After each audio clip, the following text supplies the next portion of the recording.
apa kabarnya hari ini? Masih baik-baik aja kan? Di video kali ini kita melanjutkan cerita Donghua Battle Truck Devon. Oke, nggak usah lama-lama lagi, kita langsung aja ke ceritanya. Tepat ketika Raja Tiangsang mendengar apa yang dikatakan Xiaoyan, dia terdiam sejenak, kemudian tersenyum pahit.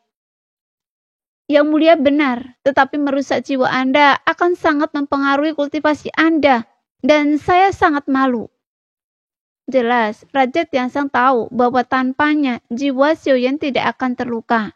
Bagaimanapun jika dibandingkan dengan tubuh fisik, setelah jiwa terluka pemulihannya akan sangat sulit. Senior Tiansang terlalu banyak berpikir. Sensi membutuhkan orang sekuat Anda, baik manusia maupun dewa. Semua orang menghadapi kesulitan. Lagi pula Anda telah membantu saya berkali-kali sebelumnya, jadi sudah sepantasnya saya membantu Anda sekarang. Dan tidak perlu formalitas. Tapi saya lebih penasaran mengapa Anda jatuh ke dalam kesulitan seperti ini dan menderita luka parah. Sambil berbicara, Xiaoyan segera mengalihkan pembicaraan dan bertanya kepada Tiansang apa yang telah ia lalui hingga berakhir dalam situasi ini. Saya datang ke sini mencari citra dharma reinkarnasi, tetapi menemui kekacauan yang terjadi di dunia pegunungan dan lautan. Sepertinya saya diracuni. Adapun semua yang terjadi setelahnya sangat kabur. Kata Raja Tiansang tanpa daya. Jelas, racun bunga iblis pemakan jiwa memang kuat. Baik ras naga maupun ras ponik juga terinfeksi. Apalagi Raja Tiansang.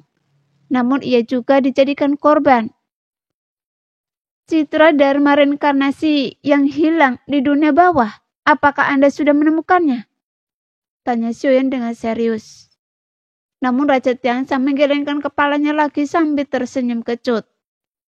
Jika saya menemukannya, mungkin saya sudah kembali ke Sensi. Tapi meskipun saya tidak menemukannya, saya juga telah mendapatkan beberapa petunjuk. Di dunia Sanhei ada ras misterius bernama klan Siming. Setahu saya citra dharma samsara ada di tangan klan Siming. Kata Raja Tiansang dengan sungguh-sungguh. Mendengar ini, Shen sedikit mengernyit. Jadi, klan Siminglah yang telah mengambil barang-barang Sensi. Sepertinya saya tidak punya pilihan selain menemukannya. Shen bergumam perlahan.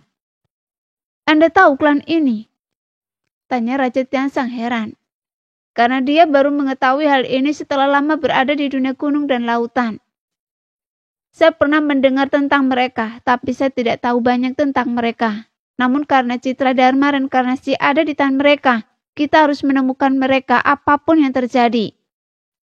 Shen mengangguk. Lagi pula ini adalah waktu yang tepat.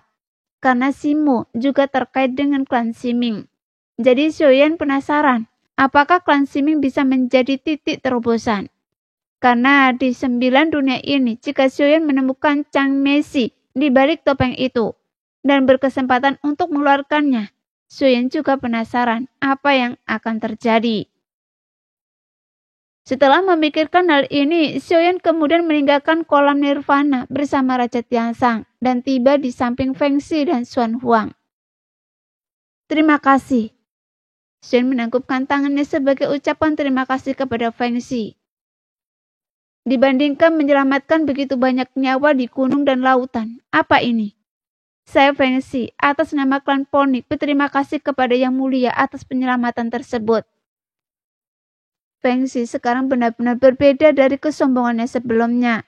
Ia telah menjadi rendah hati, karena sebelumnya dia telah dikendalikan oleh racun iblis pemakan jiwa.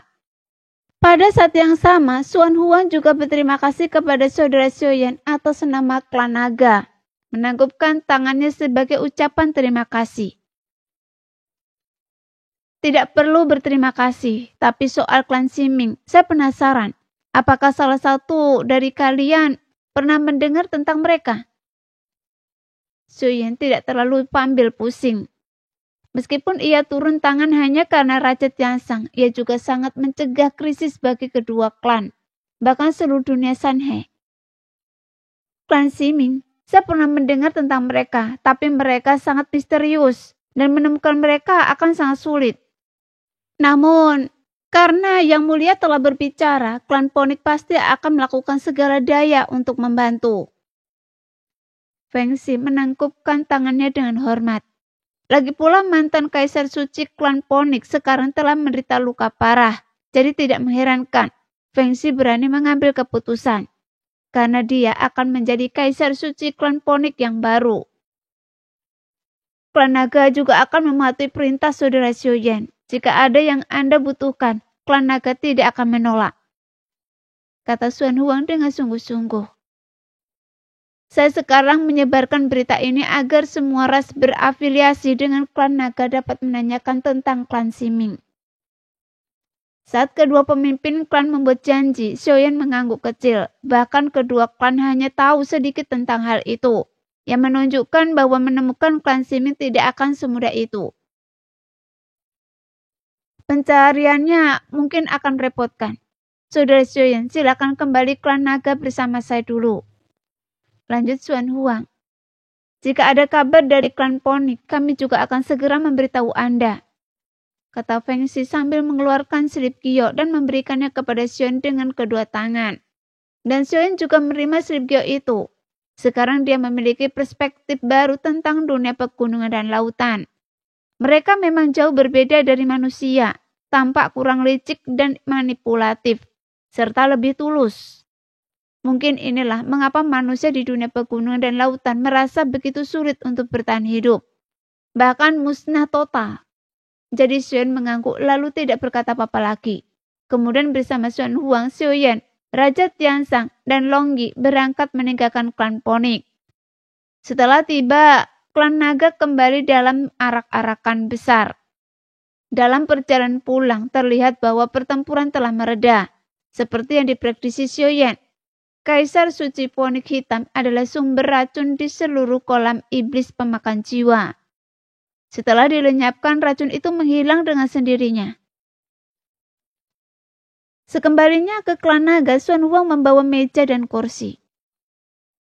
Saudara Xiuyan, ini adalah anggur klan Naga saya. Jadi, ayo kita minum sampai kita mabuk hari ini. Ayo semuanya, kemari dan sapa saudara Xiuyan ini, saudara terbaik saya. Kata Xuan Huang. Di dalam sarang naga, ratusan wanita cantik muncul. Mereka semua tinggi dan montok dengan sosok ramping dan anggun, memancarkan kekuatan naga. Bau mereka lebar, pinggang mereka ramping, namun mereka menyimpan kekuatan yang teguh. Salam Tuan Muda. Serangkaian suara terdengar, membuat Raja Tiansang mengangkat alis dan melebarkan matanya karena terkejut. Ini semua istri saya. Jika saudara Xiuyan menyukai salah satu dari mereka, silakan pilih. Xuan Huang melambaikan tangannya dan berkata, yang membuat Xiuyan terkejut, lalu tersenyum kecut dan menggelengkan kepalanya. Tidak perlu, saudara Xuan Huang, saya sudah punya istri dan selir. Kata Xiuyan. Tidak masalah, bakat saudara Xiuyan sungguh menakjubkan, tetapi Anda belum memiliki istri naga. Jika saudara Xiuyan benar-benar takut masalah, tinggalkanlah seorang anak, dan saya akan membesarkannya untuk Anda. Sambil berbicara, Xuan Huang menepuk dadanya. Kalian semua bubar dan biarkan saudara Xiuyan melihat dengan baik. Sambil berbicara, ratusan wanita naga bubar, memancarkan pesona unik mereka. Melihat cahaya bintang yang menari-nari di mata indah Xiuyan, mereka tampak tidak keberatan. Tidak perlu, saudara Xuan Huang. Sama sekali tidak perlu. Xiuyan melambaikan tangannya berulang kali. Tidak apa-apa, saudara Xiuyan, jangan terlalu sopan pada saudara Anda. Saudara Xuan Huang tertawa terbahak-bahak yang membuat Xiuyan merasa sangat tidak berdaya. Ia tidak menyangka klan naga begitu berpikiran terbuka. Saudaraku, kalian berdua adalah saudara dan sahabat saya. Jika ada yang kalian sukai, silakan pilih. Kemudian Xuan Huang mengalihkan pandangannya ke Raja Tiansang dan Longyi. Ketika ia menyebut dua nama terakhir, Longyi tetap diam tanpa ekspresi. Namun seperti Xiuyan, Raja Tiansang berulang kali menggelengkan kepala tanpa menolak. Kalian semua terlalu sopan. Tidak apa, kita bisa memilih setelah minum anggur dan merasa senang. Kata Xuan Huang sambil mengangkat cangkir anggurnya. Namun setelah mendengar ini, Xiuyan ragu untuk minum. Ngomong-ngomong, Saudara Xuan Huang, sebelumnya Anda mengatakan bahwa klan naga ada hubungannya dengan klan Yuanzhen. Sebelum Xiaoyan bisa menyelesaikan kata-katanya, Xuan Huang menyela. Jangan khawatir, itu pasti akan mengejutkan Anda. Ayo kita minum dulu. Xuan Huang tertawa. Kalau begitu, Saudara Xuan Huang, tolong suruh mereka pergi. Jelas kehadiran ratusan wanita naga yang menonton membuat Xiaoyan merasa agak tidak nyaman. Tapi Xuan Huang juga ragu sejenak, lalu melambaikan tangannya. Ayo minum, Saudara Xiaoyan. Nah, sekian dulu cerita kali ini. Kita lanjut lain hari ya guys ya. Bye-bye.